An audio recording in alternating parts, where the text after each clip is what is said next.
this is this man named Nick Malgieri, who is sort of the god of baking. Wow, You are I the don't know god about of that. baking. Thank you. That's You very are. nice. And this is his incredible book, which I've already used. Good. It's incredible. And we have a trivia question for our audience, which is where does Nick Malgieri teach? Where does he teach? That's what we'd like to know. And if you send in your answers and we pick your answer and it's right, then you win one of his books and it's signed by him. So how about that? This is a big day for me, I have to say. I've been dying to meet you for so long. Thank you. His books are so great.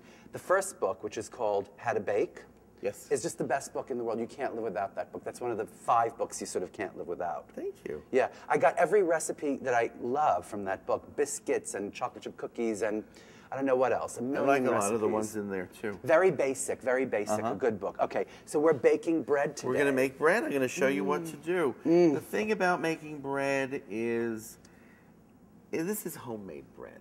Yeah. This is not going to put Amy's Bread or Ecce Panis or one of those places out of business, right? My step-great-grandmother, my father's maternal grandfather, had 3 wives, and the third one was a bread baker. Not simultaneously. 3 wives. Yeah, 3 in a row. She used to make this homemade bread, and I still remember it. I must have been 2 years old. She would make these big fat rolls and split them open right out of the oven and throw olive oil, salt, and pepper on them.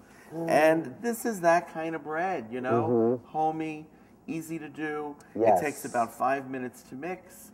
Takes about 5 more minutes of active attention, and then you bake it. Well, I have like a thing about, speaking of active, I have a thing about like yeast. Yeah. I get very scared of recipes Well, with you don't yeast. need to be afraid, but I understand what you mean, because the only thing that's critical in a bread recipe is to be careful that you don't kill the yeast. Well, there you go. There you go. This is what you need to do. All right. Feel the water. If it feels just warm, just pleasantly warm, it can feel up to 100 degrees. Now, figure if your finger's 98 and you put your finger in the water and it feels warm, it's 100, 105 degrees, that's fine. Okay. Yeah. All right. I meant to say 110 degrees. 110 degrees the water should be. Right. But of course, I'll get my thermometer out. You have no idea. That's I fine. like to be perfect That's about fine. these If you things. want to be really careful, that's the only critical step. All right. Everything else is easy.